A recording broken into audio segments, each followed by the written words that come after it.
નમસ્કાર વિવાદનું સંવાદમાં મહા પ્લેટફોર્મ એટલે બિગ ડિબેટ સ્વાગત છે આપનું બિગ ડિબેટમાં હું છું આપની સાથે સંધ્યા અને 5 રાજ્યોના એક્ઝિટ પોલ પર કરીશું ચર્ચા ન્યૂઝ રૂમમાંથી।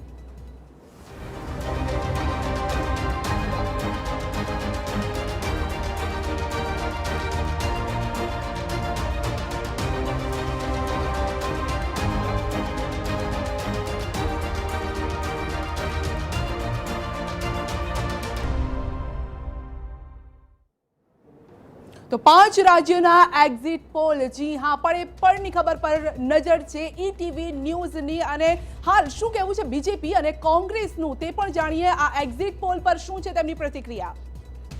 5 राज्योनी चूंटणीमां भारतीय जनता पार्टी नरेन्द्रभाई मोदी अने अमितभाई शाहना नेतृत्वमां ज्वलंत विजय प्राप्त करवा तरफ जई रही है। एग्जिट पोल पर आवे छे ने जे प्रकारनुं वातावरण 5 राज्योमां भारतीय जनता पार्टी વિજયને વરવા માટે આગળ વધી રહી છે એ પ્રકારના એક્ઝિટ પોલ પર છે। કોનું મન વાંચી શકવું એટલું સહેલું નથી હોતું। જે માણસ પોતે અમે દાખલા તરીકે ચૂંટણી લડતા હોય 5 વર્ષ ત્યાં કામ કર્યું હોય ચૂંટણીના બધા જ દિવસો ત્યાં હોઈએ પણ મતગણતરી વખતે બંને પક્ષના ઉમેદવારો એમ માનતા હોય કે હું જ જીતવાનો છું। જો 5 વર્ષ કામ કર્યા પછી એ જ ક્ષેત્રના ઉમેદવારોને પણ ન ખબર પડતી હોય તો પોલ સર્વે સાચા જ પડે એવું માનવું બહુ મુશ્કેલ છે। तो एग्जिट पोल पर छे सौनी नजर खास करीने यूपी पर नजर छे कारण के यूपी नो किंग कोण बनशे जे किंग बनशे तेनी ज नजर हवे लोकसभानी चूंटणी पर पण छे। माटे आ 5 राज्योना इलेक्शन बहु ज महत्वना छे। आ मुद्दे ज आपणे चर्चा करीशुं। चर्चामां आपणी साथे जोडाया छे बीजेपी तरफथी आपणी साथे जोडाया छे जगदीशभाई भावसार। आपनुं स्वागत छे जगदीशभाई। आ साथे ज आपणी साथे राजकीय विशेषज्ञ विष्णुभाई पंड्या पण जोडाया छे। विष्णुभाई आपनुं पण स्वागत। हरि देसाई आपणी साथे जोडाया छे राजकीय विशेषज्ञ हरिभाई आपनुं पण स्वागत। अपूर्व ओझा राजकीय विशेषज्ञ अपूर्वभाई आपनुं पण स्वागत छे। ईटीवी न्यूज़ना सीनियर एडिटर दीपक राजानी जी पण जोडाया छे आपणी साथे। दीपक जी आपनुं पण स्वागत छे। तमाम मित्रों स्वागत है। थोड़ी क्षणों में कांग्रेस तरफ अपनी साथी नेता जोड़ाशे परंतु सौथी पहला आपने पूछवा इच्छीशुं आ चूंटणी बीजेपी माटे केटली महत्वनी। जो भारतीय जनता पार्टी तमाम चूंटणी खूब ज गंभीरताथी लड़े छे। आ चूंटणी एटला माटे विशेष हती के 2014 लोकसभानी अंदर उत्तर प्रदेशना अंदर भारतीय जनता पार्टी खूब ज मोटो जंप त्यां आगळ मळ्यो हतो। त्यारबाद लोकसभाना अंदर संपूर्ण बहुमती साथेनी सरकार अने राज्यसभा जे छे ए राज्यसभाना अंदर भारतीय जनता पार्टीनी सभ्य संख्या ओछी।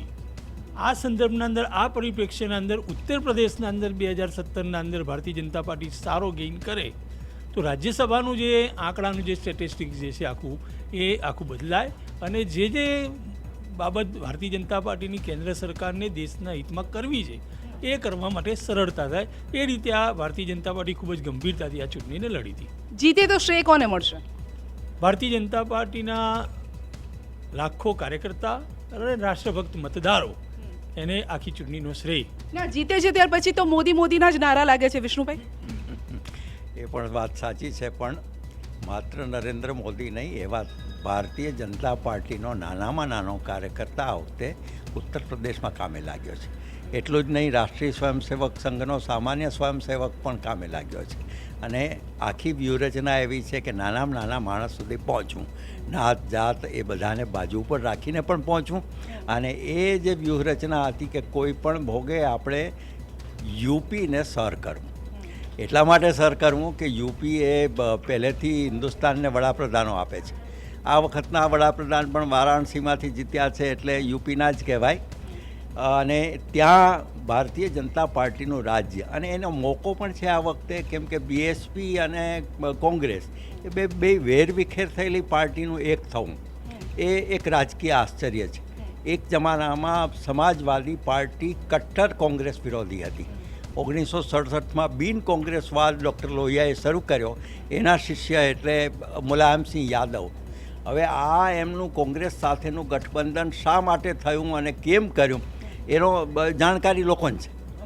એટલા માટે આ વખતે સપાના એક નેતા એવું નિવેદન આપે છે કે આ ન કર્યું હોત તો વધારે સારું હતું એકલા હાથે પણ સપા જીતી જાત અને બીજી તરફ અખિલેશ એવું કહે છે કે બસપાનો સાથ લેવો વધુ સારો છે રાષ્ટ્રપતિ શાસન કરતા। હવે આમાં તો ગંગા સ્વરૂપ બન્યા પછીનું ડાપણ અચ્છા. આપણે ત્યાં જે ચાલે છે એ એકવાર થયું એ થયું, એ વખતે જ નહોતું થવું જોઈતું. અને ન થયું હોત તો બેશક સમાજવાદી પાર્ટીની પ્રતિષ્ઠા જળવાઈ હોત અને એના કાર્યકર્તાનું મોરલ વધારે જી સારું જી અપૂર્વભાઈ, આ ગઠબંધન ક્યાંક ને ક્યાંક કજોડું લાગે છે અહીંયા? મને લાગે છે મેજર ફેરફાર થયો કે બસપાની સાથે એ લોકોએ અને એક આરએલડી સાથે જોડાણ ના કર્યું. મને લાગે છે એ જરા આપણે જે જાટ બેલ્ટમાં છે એ કદાચ નડ્યું હશે મને લાગે છે, કારણ કે તે આ લોકો જે એક્ઝિટ પોલમાં એ બેલ્ટની વાત કરે છે એમાં મોટો લોસ થયો હોય એસપીને એવું લાગે છે. અને બીજું મને લાગે છે કે બસપાને મને લાગે છે અંડર એસ્ટિમેટ કરી હોય એવું લાગે છે. એટલે હવે રહીને હવે સમજાઈ ગયું છે, માટે અખિલેશ એવી વાત કરી રહ્યા છે કે બસપાનો સાથ લેવો વધારે સારું છે આ રાષ્ટ્રપતિ શાસન કરતા. હવે એ તો આ બધા પોલિટિશિયન્સ હોય એટલે કોઈ પણ સિચ્યુએશનમાં ક્રેડિટ કેવી રીતે લેવું હોય તો એમની આવડત છે એટલે એ તો કરશે. હરિભાઈ, એવું લાગે છે સપાને કે હવે ગંધ આવી ગઈ છે કે જે જીત નક્કી મનાતી હતી એ હવે કદાચ નથી મનાઈ રહી, એવું લાગે છે એમને? એટલે યુદ્ધમાં જે ઉતરે છે હંમેશા જીતવા માટે જ ઉતરતો હોય છે અને એને છેલ્લી ઘડી સુધી એ જીત મળશે એ પ્રકારની એની વ્યૂહરચના હોય. હવે એમને મામાનું ઘર કેટલે દીવો બળે એટલે ધારો કે 11મી તારીખે એના પરિણામો આવવાના છે અને આ લોકોને તો અંદાજ આવી ગયો હોય. એટલે અત્યારે જુઓ સપાના નેતાઓ જેને નિવેદનો કરવા માંડ્યા છે, જેમ અગાઉ ધારો કે બિહારમાં હાર્યા તો નરેન્દ્રભાઈને દોષ ન દેવાય, એ રીતે અહીંયા પણ એ જ પ્રકારના નિવેદનો કરાવવા માંડ્યા છે કે નહીં એમ કે અખિલેશની એકલાની હાર ન ગણાય, જેમ રાહુલ ભૈયાને હારનું નિમિત્ત નથી ગણતા, એવું બધું ચાલવા માંડ્યું છે. એટલે મને લાગે છે એમને એમ લાગવા માંડ્યું છે કે 300 બેઠકો પાર કરવાની હતી એમણે, એ તો યુદ્ધમાં ઉતરતા બધા જ કરે.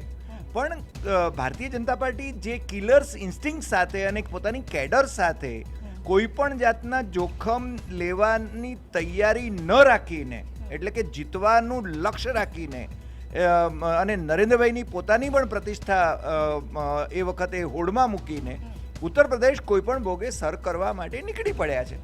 અને એ સર કરશે એટલે મને લાગે જગદીશભાઈએ જેમ કહ્યું એમ કે રાજ્યસભાની અંદર એમની બહુમતી લાવવા માટે બહુ નિર્ણાયક ઠરે છે. જી, એટલું જ નહીં પરંતુ રાષ્ટ્રપતિ નો પણ હવે ચુનાવ થવાનું છે, એટલે એ માટે પણ આમ જુલાઈની 25મીએ રાષ્ટ્રપતિની ચૂંટણી છે અને રાષ્ટ્રપતિની ચૂંટણીમાં આમ પણ અત્યારના સંજોગોમાં પણ ભારતીય જનતા પાર્ટીને એનો પોતાનો ઉમેદવાર મૂકી શકે એને માટેની ગોઠવણ થઈ જ ચૂકી છે. એટલે કારણ કે પૂંછડિયા ખેલાડીઓ તો સત્તા સાથે જવાનું પસંદ કરતા હોય છે, એટલે એ રીતે પણ છતાંય જુલાઈમાં મહત્વ તો ધરાવે છે, મહત્વ જરૂર ધરાવે છે અને કોઈ કોમ્પ્રોમાઇઝ નહીં કરે નરેન્દ્રભાઈ. કયા ગરા રાષ્ટ્રપતિ ઇન્દિરાજીની જેમ એ મૂકશે. જી જી, કોણ લાગી રહ્યું છે આપને? કઈ દેખાઈ રહ્યું છે? નહીં, અત્યારે જે નામો ચર્ચામાં છે એ બધા નામો નલીફાઈ થઈ જશે. મને એક નામ કદાચ લોકસભાના સ્પીકર જે છે એ કદાચ આવી શકે, આ તો આવી શકે, પણ જે નામો ચર્ચામાં આવે છે બધા જ એને જઈને કોઈક ઓચિંતું કોઈ નામ એવું આવશે કે જે નરેન્દ્રભાઈ ન હોય એવા જ નામ કંઈક આવે છે અને એવો અનુભવ તો આપણને બહુ છે. ગુજરાતમાં પણ એવું જ થયું હતું ચૂંટણી વખતે, સીએમની ચૂંટણી વખતે. બિલકુલ બિલકુલ, નરેન્દ્રભાઈ છે એની બાબતમાં તો પહેલેથી એવું કહેવાય છે કે અનપ્રેડિક્ટેબલ વ્યક્તિત્વ ધરાવે છે, કાંઈ પણ કરી શકે, કોઈ પણ નામ જાહેર કરી શકે. એટલે બિલકુલ સ્વાભાવિક છે કે રાષ્ટ્રપતિમાં જાત જાતના નામો આવશે અને છેલ્લે જે મરીભાઈએ કીધું એ પ્રમાણે નવું જ નામ આવશે. પણ સંધ્યા, અત્યારે જે પ્રકારના એક્ઝિટ પોલના જો સંકેત છે એ હું એટલું કહીશ કે એક ભાજપ માટે ખુશી અને સામેના મોરચા માટે ગમ, કંઈ ખુશી કંઈ ગમ જેવી વાત છે. હવે એક્ઝિટ પોલ જો સાચા પડે તો, ભૂતકાળમાં એક્ઝિટ પોલ પોલમ પોલ સાબિત થયા છે અને જો પોલમ પોલ સાબિત થયા હોય તો 11મીએ કંઈ જુદી પ્રકારની ચર્ચા થતી હશે. પણ અત્યારે ભાજપ માટે એક અચ્છે દિનના સમાચારના અચ્છે દિન માટેના સમાચાર આવ્યા છે કે ખાસ કરીને ભાજપ માટે 3-4 સ્ટેટમાં સરકાર આવે છે. કોંગ્રેસને જબરજસ્ત ઝટકો દેખાય છે આ એક્ઝિટ પોલમાં. ખાસ કરીને આપણે જો જોઈએ આખા આ એક્ઝિટ પોલનું તારણ, તો જ્યાં જ્યાં સરકારો હતી એના વિરુદ્ધ મતદાન થયું છે એવું દેખાય છે જો આ એક્ઝિટ પોલ સાચા પડે તો. કારણ કે ગોવાને બાદ કરતાં અન્ય 4 રાજ્યોમાં જે સરકાર કામ કરતી હતી એ સરકાર જઈ રહી છે એવો સંકેત આપવામાં આવે છે. એટલે ખાસ કરીને બીજેપીની મહેનત તો કામ કરે છે, એને સાથોસાથ જે સરકાર કામ કરતી હતી એની સામે એન્ટી એસ્ટાબ્લિશમેન્ટ કામ કરી ગયું એવું લાગી રહ્યું છે. જી જી, અત્યારે તો હરખમાં હશો એક્ઝિટ પોલ આપની તરફ છે, પરંતુ કેટલો વિશ્વાસ છે એક્ઝિટ પોલ પર? જો દર વખતે ચૂંટણીના અંદર આ પ્રકારના એક્ઝિટ પોલ આવતા હોય છે, બિહારવાળી, દિલ્હીવાળી, એવું તો નહીં થાય? 11મી તારીખે જ્યારે પરિણામ સ્પષ્ટ થાય ત્યારે જ બધી બાબતના આનંદ આપણે લઈ શકીએ, કારણ કે આ પ્રકારની આગાહી તો થતી જ રહેતી, પણ એક ટ્રેન્ડ આના ઉપરથી આમ સ્પષ્ટ થતો હોય કે ભાઈ ભારતીય જનતા પાર્ટી 3-4 રાજ્યોની અંદર સરકાર બનાવ તરફ જઈ રહી છે, સ્પષ્ટ કરતું હોય છે આના અંદર. યુપીમાં કેટલી સીટ આપ માની રહ્યા છો? એક્ઝિટ પોલ તો બતાવી રહ્યા છે, પરંતુ આપના તરફથી કેટલી? હું માનું ત્યાં સુધી ભારતીય જનતા પાર્ટીને ઉત્તર પ્રદેશના અંદર સરકાર બનાવવાના અંદર કોઈ તકલીફ પડશે નહીં એવું લાગી રહ્યું છે. પંજાબના અંદર જે એક્ઝિટ પોલના અંદર જે દર્શાવવામાં આવી રહ્યું ક્યાંક ત્યાં આગળ ભારતીય જનતા પાર્ટીની અને શિરોમણી અકાલી દળની સીટો કદાચ વધશે. જે હંગ એસેમ્બલીની ઉત્તર પ્રદેશના અંદર આગાહી થઈ રહી છે એવી હંગ એસેમ્બલી કદાચ પંજાબના અંદર નિર્માણ થાય એવું મને લાગી રહ્યું છે. પંજાબ બહુ જ મહત્વની છે આ સીટ. પંજાબ વિશે શું કહેશો? કારણ કે એક્ઝિટ પોલ તો અકાલી દળ બીજેપીને ક્યાંય બહાર ફેંકી દીધા છે. એક્ઝિટ પોલ પંજાબ એટલે પંજાબ, સરદાર જ્યાં હોય એ પ્રદેશ. આપણા સરદાર નહીં, પેલા સરદાર. અને પંજાબની મુશ્કેલી એ છે કે એક સરહદી રાજ્ય છે અને સરહદી રાજ્ય હોવાથી એની એક માનસિક સ્થિરતા સત્તા સાથે બહુ ઓછી જોડાયેલી પહેલેથી. આપણને નવાઈ લાગશે કે જનસંઘ અને અકાલી દળ એણે 60ના દાયકામાં રાજ્ય કરેલું, પછી ન કર્યું, પણ એક પછી એક જે ત્યાં હવે ઉદાહરણ તરીકે અત્યારે આપને એમ લાગે છે કે અમે જીતીશું, મને શંકા છે ગમે તેટલા પરિણામો અહીંયા આવે આમાં એક્ઝિટ પોલમાં, પણ આપનું એવું કોઈ મોટું ગજું થશે કે કેમ?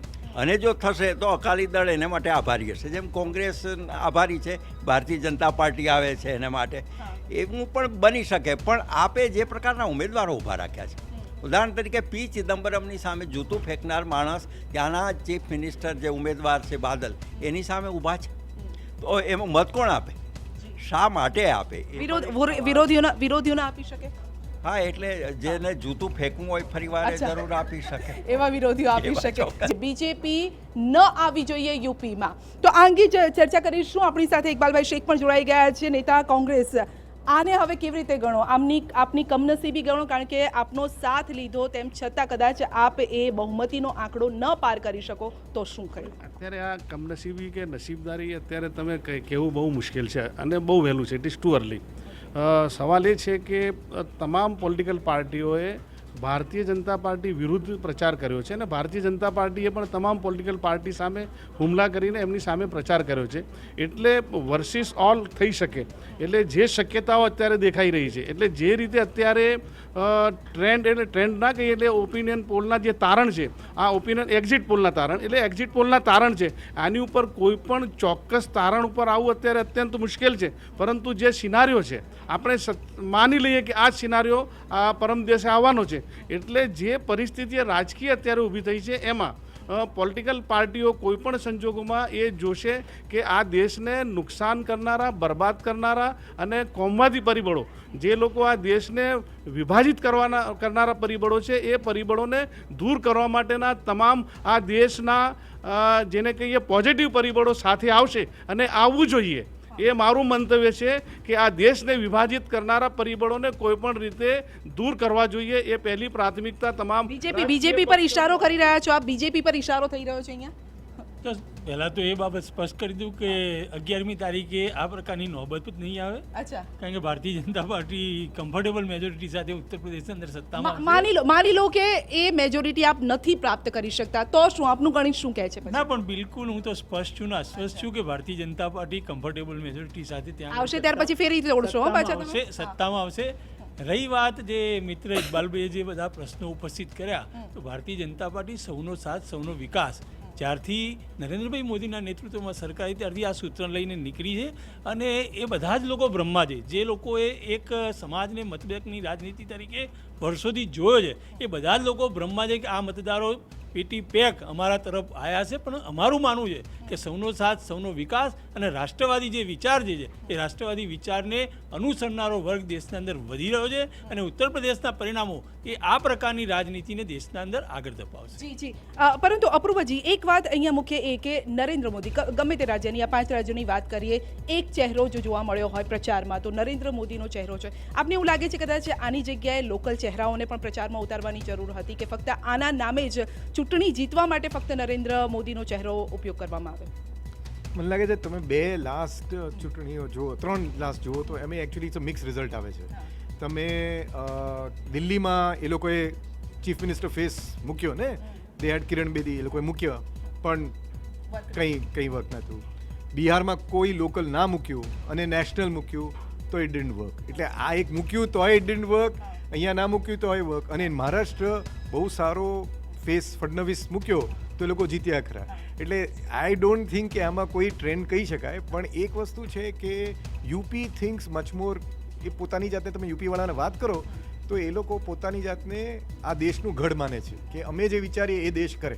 એટલે એ લોકો માટે નેશનલ લીડર્સ જાય અને નેશનલ લીડર ફેસ આપે એ બહુ જરૂરી છે. કારણ કે એ લોકોનો ઈગો એવું છે કે લોકલ લીડર અમારા માટે ના ચાલે, અમારા માટે તો નેશનલ લીડર જ જોઈએ. એટલે આઈ થિંક યુપી માટે it's not a bad strategy. બીજા બધા સ્ટેટમાં એટલી ઇફેક્ટિવ થાય કે નહીં થાય એ તો રિઝલ્ટ્સ આર નોટ ક્લિયર. જી જી, પરંતુ આ 5 રાજ્યોના ઇલેક્શન ઘણા અગત્યના હતા, મહત્વના પણ છે, અને આ સાથે ઘણા બધા વાક યુદ્ધો થયા છે. ન બોલવા જેવા શબ્દો અહીંયા વપરાયા છે. પછી કબ્રિસ્તાનની વાત હોય, સ્મશાનની વાત હોય, ગધર્બની વાત હોય, જ્યુસની વાત હોય, અનેક આવા શબ્દો આપણે સાંભળ્યા હશે.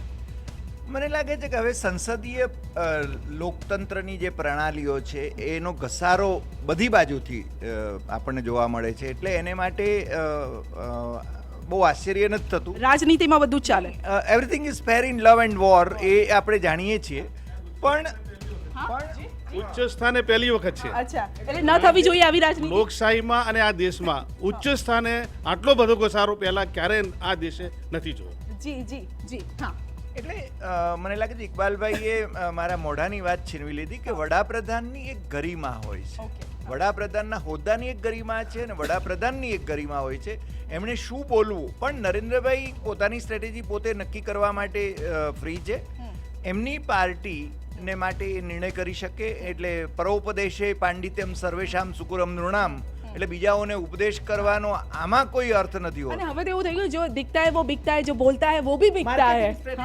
અને બોલે એના બોર વેચે, આપણે ગુજરાતીમાં પણ કહેવત છે. કંઈક દરેકના એક્ઝિટ પોલ કંઈક અલગ અલગ કહી રહ્યા છે, પરંતુ જે બીજેપીનું સ્વપ્ન છે કોંગ્રેસ મુક્ત ભારત, આ સ્વપ્નને સાકાર થવા દેશો કે પછી પંજાબમાં તમારું રાજ લાવીને એ સ્વપ્નને તોડશો?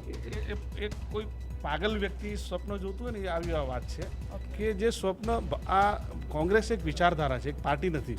અને એ વિચારધારા ભારતની સાંસ્કૃતિક વિચારધારા છે, ભારતના રગરગમાં વિચારધારા છે, જેને મુક્તિ આપી જ ન શકાય. અને આ વિચારધારા ગુજરાતમાં શા માટે કામ નથી કરતી? ગુજરાતમાં શા માટે નથી સત્તા ઉપર આવું? સત્તા એટલે વિચારધારા પૂરી નથી થઈ જતી બેન. સત્તા નથી એટલે વિચારધારા અને દેશ ખતમ થઈ જતું નથી. આ જે લોકો વાત કરે છે કે ભારતને કોંગ્રેસ મુક્ત બનાવવાની વાત, એ મૂર્ખાઓના સ્વર્ગમાં રાચે છે એ લોકો. અને આ દેશને એની વિચારધારાથી જુદા ન કરી શકાય. આ દેશનું અસ્તિત્વ એની સંયુક્ત અને મિલીજુલી વિચારધારા સાથે છે. એનાથી ક્યારે પણ આ દેશ જુદું ના થઈ શકે. અને કોંગ્રેસની વિચારધારા લોકોના, જેને કહીએ ને, એક એક રગમાં છે. એટલે એનાથી પરિણામોમાં શા માટે પરિવર્તિત નથી થઈ શકતી વિષ્ણુભાઈ? પરિણામોમાં શા માટે કોંગ્રેસ જે વાત કરી રહી છે વિચારધારાની?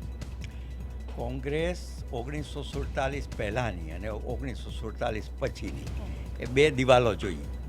47 પછીની એ ભ્રષ્ટ, બેઈમાન, શોષણ કરતા અને લોકોના ચિત્ત ઉપર એક હવા ઊભી કરીને કરેલી પક્ષની પાર્ટી. એટલે એને ગાંધીજીએ કહ્યું હતું, આપણે નથી કહ્યું.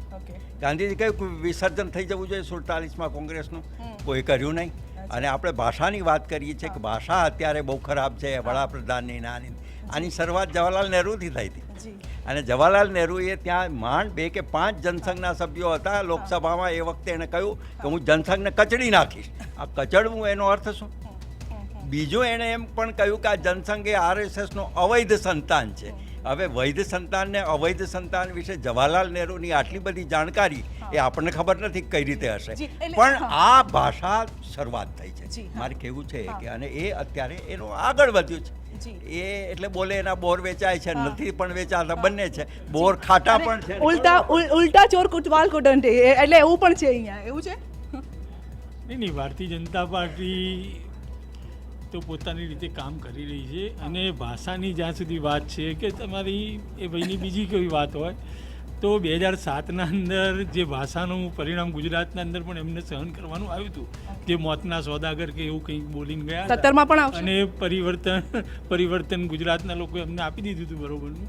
એટલે ભાષાનો એ અત્યારે માની ઇકબાલભાઈ પોતે જ પાગલ મૂર્ખાઓના રાજના અંદર આખી બાબત જે કોંગ્રેસ મુક્ત ભારતની જે છે એ સંધ્યાબેન એ પ્રકારનું છે કે કોંગ્રેસ જે છે એ જુદા જુદા સ્થાનોમાં જે પાવરમાં જે છે અને પાવરમાં લઈને જે એને કામ કરવું જોઈએ દેશના અંદર જે તે રાજ્યના અંદર જે તે મ્યુનિસિપાલિટીના અંદર એ કામ કર્યું નથી એટલા માટે એને પણ એક્ઝિટ પોલ પંજાબમાં તો કંઈક અલગ બતાવી રહ્યા છે કે કોંગ્રેસ આવી રહી છે અથવા તો આમ આદમી પાર્ટી આવી નહીં પાવરમાંથી મુક્ત કરો કોઈ મિશન ધારો કે અંગ્રેજો સામેની લડાઈના અંદર 42ના અંદર કીધું ગાંધીજી કે હિન્દ છોડો તો કંઈક મુદ્દો તો આપવો પડે દેશની સમક્ષ મૂકવું પડે કે ભાઈ આ પાવરના અંદર રહીને જે વાસ્તવના અંદર જે કલ્યાણલક્ષી રાજનીતિ આ દેશના અંદર થવી જોઈએ એ થઈ નથી. પંજાબમાં આપે મુદ્દો આપ્યો ડ્રગ્સનો મુદ્દો આપે આપ્યો છે બીજેપીને છોડવા માટે અકાલી દળને છોડવા માટે.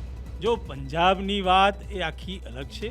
પંજાબની રાજનીતિના અંદર 10 વર્ષથી એસએડી અને બીજેપીની સરકાર કાર્યરત હતી. અત્યારે પરિસ્થિતિ બદલાઈ છે પરંતુ હજી પણ મેં અગાઉ સ્ટેટમેન્ટ કર્યું એ તમને ફરીથી કહું છું કે પંજાબનું જે પરિણામ જે અત્યારે એક્ઝિટ પોલના અંદર બતાવવામાં આવે છે એ કદાચ 11મી તારીખે નહીં હોય ત્યાં આગળ ત્રિશંકુ વિધાનસભા ઊભી થશે.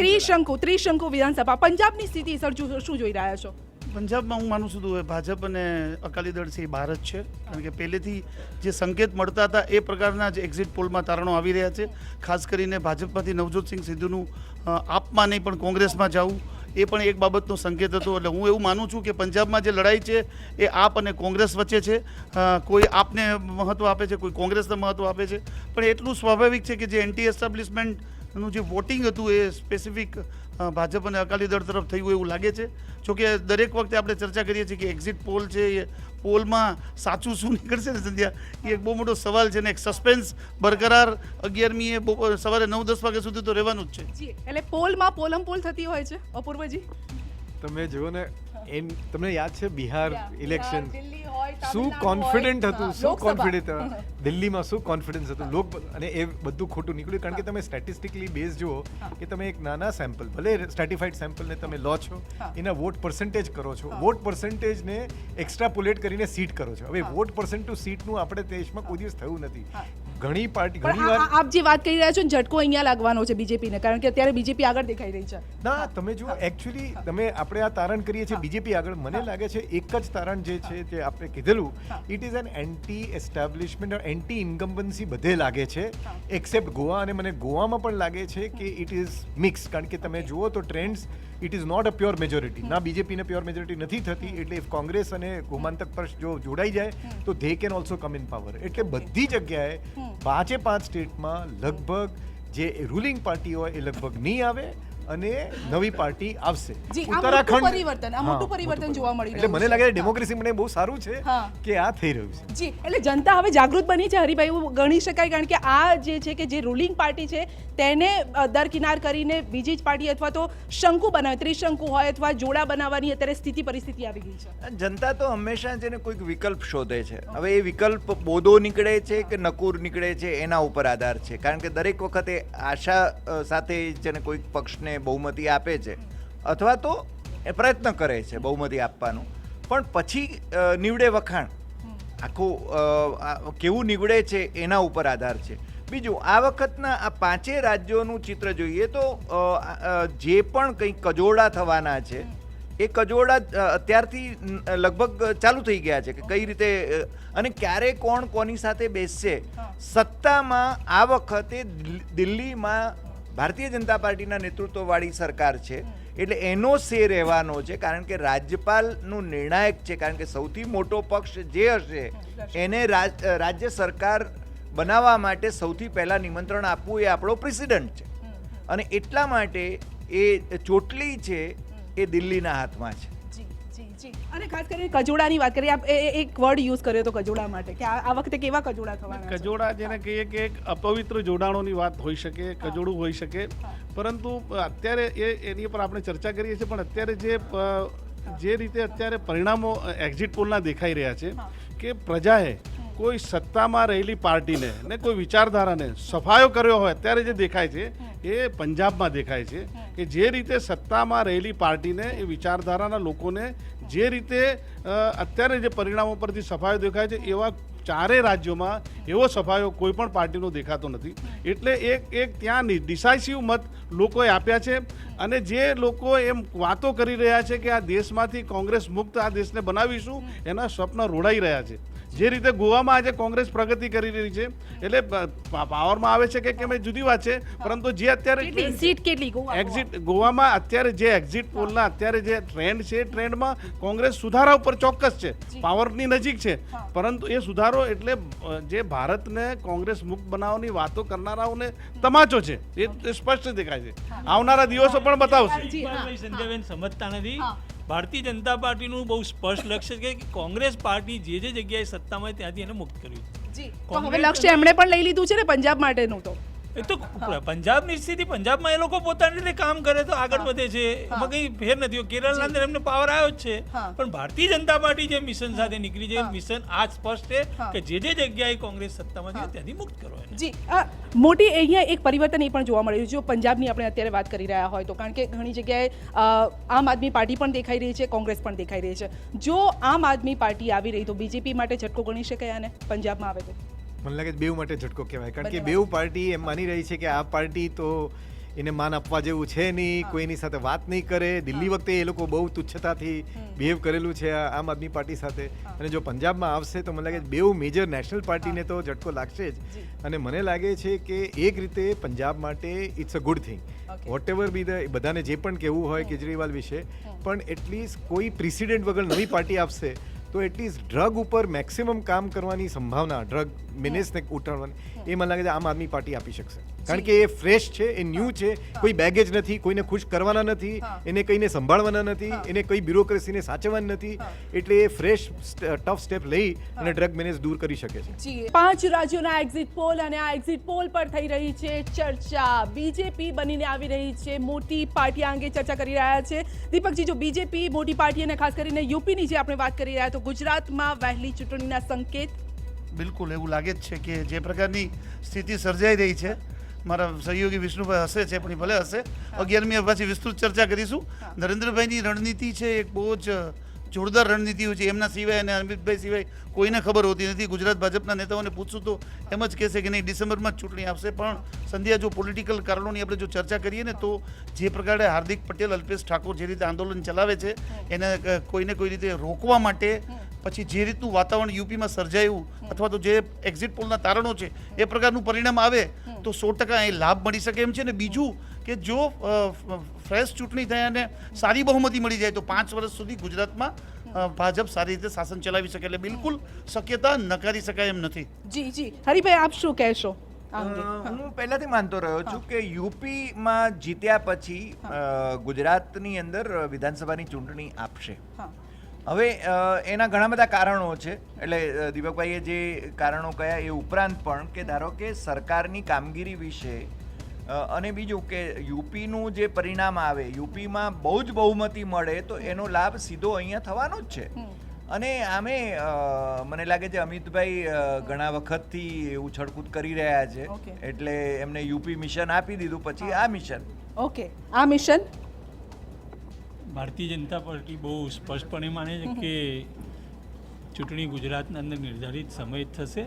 અને પણ જીતી ગયા પછી શું છે લાભ? તો અહીંયા પણ મળી જશે આપણે. નહીં, ડિસેમ્બરના અંદર ચૂંટણી ડ્યુ છે, ડિસેમ્બરના અંદર જ ચૂંટણી થવાની છે ગુજરાતના અંદર. ભારતીય જનતા પાર્ટી આ વખતે 151નું લક્ષ્ય લઈને આ ચૂંટણીના અંદર ઉતરવાની છે, અને 151નું લક્ષ્ય એ પાર પાડવા માટે અમારી અત્યારથી જ વ્યૂહરચનાઓ એના માટે કામે લગાડી છે. જી જી, 151 નોટ આઉટ એવું કેવું છે એમનું.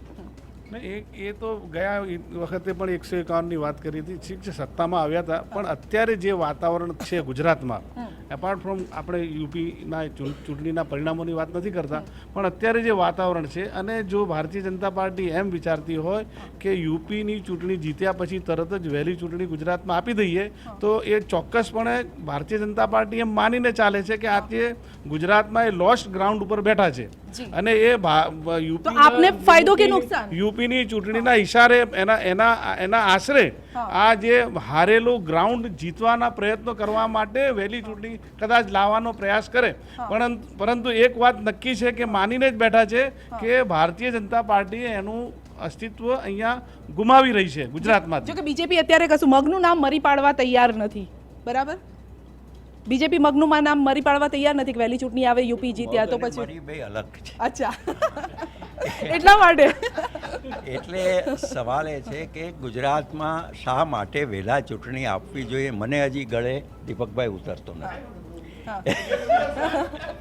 એનું કારણ બીજું પણ છે કે ભારતીય જનતા પાર્ટીએ અહીં 1995 પછી શરૂ કરી દીધી છે જે રીતની, એમાં એને અધવચ્ચે ચૂંટણી લાવવાનો વિચાર હજી સુધી તો આવ્યો નથી. નહીં, પડકારો ઘણા બધા છે, આપ માનો છો કે હાર્દિક પડકાર છે, તો એ પડકારોને કદાચ વધારે એ લોકોને સમય ના આપવો હોય, કોંગ્રેસને સમય આપવો હોય, એ પડકારો, પણ આ પડકારોથી હા પડકારો તો દરેક ચૂંટણી વખતે 2002 અંદર પણ ઓછા પડકાર નહોતા, 2007 ઓછા પડકાર નહોતા, 2012 પણ ઓછા પડકાર. આ વખતના પડકારો બહુ જ મોટા છે. તો નરેન્દ્રભાઈ મોદીના નેતૃત્વમાં ગુજરાત વિધાનસભાની ચૂંટણીઓ 3 વાર લડ્યા, એમાં 2012 અંદર તો બહુ જ મોટા પડકાર હતા. પણ હવે નરેન્દ્ર મોદી નથી અહીંયા, તો તેમ છતાંય ભારતીય જનતા પાર્ટી સારામાં સારી રીતે રિટેન, જિલ્લા પંચાયત તાલુકા પંચાયત એ અલગ પરિપ્રેક્ષ્યના પરિણામ હતા.